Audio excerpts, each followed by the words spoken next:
Hi guys, so we are here tonight for the big 10 years Apocalyptica concert down at Mill City Nights in Minneapolis. Super excited for this. It is all part of the End Hunger Challenge project, where we are trying to raise 1 million meals this year for kids in the U.S. I have amazingly been honored with a chance to sit down with Matt. All right, from 10 years. Matt, why don't you tell everybody what part you play in the band? I play guitar, stage left. I don't know if there's really a lead or a rhythm because we kind of trade off, but that's my job. Play guitar and play it well, hopefully. Play it very well. Try. Exactly. Yeah, I try. So Matt had the chance to kind of get a rundown on the project, which he seems to be pretty excited about. Now that you know what you're a part of, since you kind of came in blindly, which I still appreciate you doing. I go into everything blindly. It's fine. Life just that way. Yeah, but now that you know what the project is, what do you think about the fact that we've talked about how you're a part of almost 100 bands this year joining together for this? I'm just glad that people want to get on board with good things. Anytime you can help anyone in any way, I don't see why you wouldn't, Right. I think it's a good thing. Oh, nope, sorry, I don't want to. I don't really want to help anyone. I'm going to be selfish today. Yeah. Just think of me. So, well, the statistics here in the U.S., doesn't matter what state we're in, just U.S., nationwide right now, are 1 in 5 kids are the ones that are facing food insecurity. So knowing kind of, in the U.S., we're not talking. That seems insane to me. Like how. I was going to ask what you think about that. That is the current. How can we not feed people? How is that I don't even know how that's a thing. How is that a thing here in the U.S.? How is it a thing? We got people with so much abundance, but how is it someone can't eat? That's the big topic that's been mentioned when we say, well, what do you think is a problem with it or a concern where it would do better? And a lot of people will say waste or, the fact that we have an abundance. Why are we dealing with hunger? Yeah, why is there so far ends of the spectrum? Yeah, waste would probably be a big thing. I know. Anytime I go out to eat, there's the portion sizes I get. And you're like, where are you gonna? Yeah, where am I supposed to put all this? I don't know. It's crazy to me. Yeah. I wish I knew how to fix it, but I don't have any idea. Well, I think there's a misconception too in regards to child hunger, or just even hunger in general, because a lot of times, I'm sure you're well aware, there's a stigma, seeing somebody in the street that they think is poor, and it's like, well, they must obviously be the ones, and that's not the case. A lot of times, it's the middle class that's kind of stuck in in limbo, just barely getting by, and that kind of hits the hardest with. Why do you think there's that misconception that we're quick to just assume, Well, I think it's obvious. Well, not obvious, but I think it's probably, people are quick to judge, one, but, you imagine if you see someone out on the street, you imagine they don't have anything at all, so I imagine you would immediately think that they have nothing, but I wouldn't think that,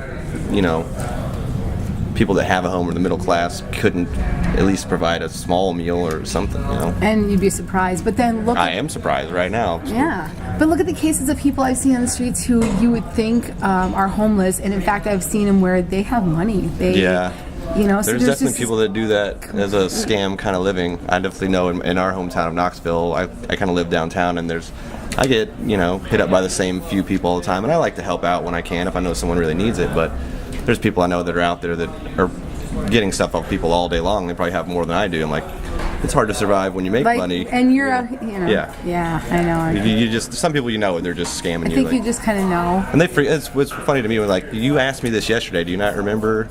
They'll come up with a story or something. You're it changes. Like my grandma died yesterday. Now today was. Now I need to get to the bus. Can I have $30? No. I actually had someone try to bum my credit card one time in Connecticut. Yeah. I was like, I don't have any cash. They're like, can I borrow your credit card? And I was like, well, you can't borrow. No. They get a little brave sometimes. I suppose, and they're like, they won't remember who I. Yeah. No, not at all. It's just funny, and I think the big thing with this interview that makes it so good that you're part of is, although hunger, with anybody in the U.S. shouldn't happen, the fact that with kids who don't really have a voice and have no say in their situations, they're kind of helpless in a way because they can't get jobs, like they can't go out and provide for themselves. 13, yes, they're 13, but they still shouldn't be responsible for having to figure out how to, find food. We're no longer hunter-gatherers, how you say, so. Yeah. Someone needs to be taking care of them. Exactly. So, you know, there are some people, and we'll never change their mindsets, we'll never kind of reach out, but they'll have there's people who will be out in the street and say, you know what, it doesn't affect me. And maybe it hasn't. Maybe they've never had to deal with hunger or poverty or kind of having to figure out how to make ends meet. But for those people who just say, I don't care, it doesn't affect me, what would you say to reach out to them to try to make them understand that? I don't know. I think you kind of have to be born with that compassion. You know what I mean? Like Compassion versus. Well, yeah, and if you're that kind of selfish person where you don't, it doesn't at least make you feel bad or something. Like I don't think that would really get. I wouldn't know what to say. Like, really? It's like an inherent feeling to me, so I don't know how to explain how to explain that to someone that doesn't just almost feel like it you either are or you aren't, and unless something happens to you, you're. Yeah. Most of the time, people don't pay attention to something unless it directly affects them. So, their kid's friend. I'm guilty of that. I'm sure you're guilty of that in some respect. I think everybody in some things in general, I think we all are until it hits you, and then you're like, oh. Yeah, so you just don't even realize, Very true. It's very easy to live in denial of most things. Yeah. So I had a few questions from fans, but they were originally geared towards Tater. I can talk for Tater. You can talk for Tater? All right, so we're going to pull up these questions, and we're going to see what your version of the answers are for Tater then. This will be interesting. Please give me Tater's questions. Okay, we're going to give you Tater's questions here. This is going to be fun for me right here. All right, so this will be good, and we'll have to make sure that Tater sees this. So hold on 1 second while we pull these up. All right. I had to laugh. I'm sorry. Oh, I'm sure they're funny questions. That's why I want to see. So the first one, keep in mind it would have been for Tater, was did he get the nickname from the ability to get past third base and all the way home with women, scoring? Because keep in mind that in baseball, a Tater is a home run. That's definitely false. His nickname I think spawned from it was an early childhood classroom thing that I don't know the full origin of. Tater tot. It's definitely one of those things people have probably thought way farther than it actually is. Cut that into it a lot more than it actually was. Yeah. That's a good one though. I mean, that's a great question. It's that was completely awesome. False. And they want to know what the capital. Keep in mind, it was for him. What the capital of Idaho was. Keeping the whole Tater thing, And then here's a good one though. So they wanted me to ask him who his favorite comedian is. So who do you think he would pick? Probably Dave Chappelle. And I was told that if he does not say Ron White, then he's wrong. So apparently, for whatever reason, they're because they call because Tater. They call him Tater. Yeah, they're like, man, they're really riding that name. They are. I think they are. Here's one that doesn't have anything to do with the name, and you can probably answer this one. We'll see what his opinion is. So, from all the bands that you've toured with, and keep in mind that you are just back after what you've been. This 7 is your first, years. right? And this is your first week back, right? Yeah. So you've been gone for 7 years. Of all the bands that you've toured with, though, whose tour bus was the biggest wasteland? Oh man, probably American Head Charge. That was a long time ago. All right. Yeah. So, do you have any interesting stories from all the times, either a fan experience or an after show experience that, sticks with you from all the 7 years previous that you can think of that was just like, I never forget that instance? On the subject of what you guys do in trying to help and get food to people, I remember we were in, I want to say it was Little Rock, and this guy was hanging outside of our bus after the show and, asking for money for food, and I was like, I didn't have any money, and I was like, okay, so I go in the bus, and we have a refrigerator in there, so I go in there and make this guy a turkey sandwich, put some chips on the plate, get him a Budweiser, and I go back out and I hand it to him. He grabs the beer, and he literally takes the food and just throws it. He's like, I don't want this shit. And I was like, are you serious? You're fine. You have no idea some of them. But that was one of those things we're talking about. I was like, I tried to this is all I can do at this moment, even if it's a small thing. And I tried to make this guy some food, and he just... See, and Matt from Pop Evil said the same thing. I interviewed Matt, and he said the same thing. Is I've never turned somebody down that's been, if they've come up to us and said that I'm hungry, he's like, I'll go on the tour bus and grab a bunch of bananas or whatever we have in there and give it to him. Or if need be, go down the road to the local McDonald's or something. If they're genuinely... are hungry, he's like, I've never denied somebody. Yeah, you try to help whenever you can. But he said the same thing. He can tell ones that would be like, I don't want. He's like, and if at that point, if they're saying I don't want, you just tell me you would. I would have grabbed you 3 beers if that's what you wanted. Right? Whatever makes you feel better for a minute. I'm all about helping. Whatever. But I was like, really? Just you went in there out of the grace of your heart and made a sandwich. Which I was like, I'm going to do a nice thing and try to help this person out for what they asked for, and then they just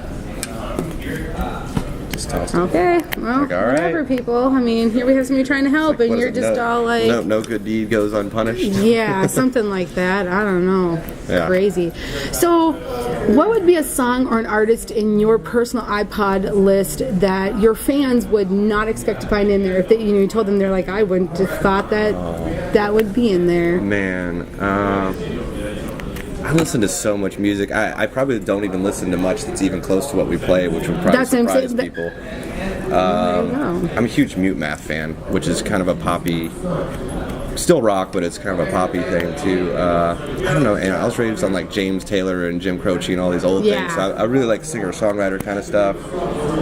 Ryan Adams, I'm a big fan of. Butch Walker. All things that probably wouldn't correlate With this at all. But yeah, but I can also throw out an old Pantera record. I'm like Is she like, yeah. James Taylor to Cannibal Corpse kind of thing. Like One to the other. yeah, just completely. I'm not, if something's good, I like it. If it's not good, I don't listen to it. It's just kind of the way I like all music. So has it been fun to be back on the first week? Is it good to be back? It is good to be back. It is good to be back because I had never done it. I'd never done any like sort of actual job in my life till I was like, I started the band with the guys when we were 19 or so, and I did it till I was 29. I'd be 35 this year. He's a baby. You can't see the gray hair from here. It's I going cover beard, mine. But Yeah. No, that's really good. It was humbling to go back and have to work a real job and get up 8 to 5, and I realized like, I'm not good at it at all. Like at no point did I ever get up when my alarm went off. And you're just like, I cannot. Yeah, I can't even function. So that was the weird time in my life. Like coming back to this and starting to get back in the role. Like this is a natural. This is a natural. Feels thing. natural for you. Yeah, it's what I did most of my adult. 8 a.m. is not. No, it's like bedtime. It's not wake up time. Something's not right with my clocks here. Yeah. Yeah. Well, we thank you very much for your time. And of course, it's not quite over yet. Remember that last question that I asked you ahead of time. Have you had time to kind of brainstorm that one? I'm drawing a blank. I'm going to call out Mute Math, even though I don't know if it'll ever make it to him. Okay, well, we'll see. So what he's doing is, remember how we always ask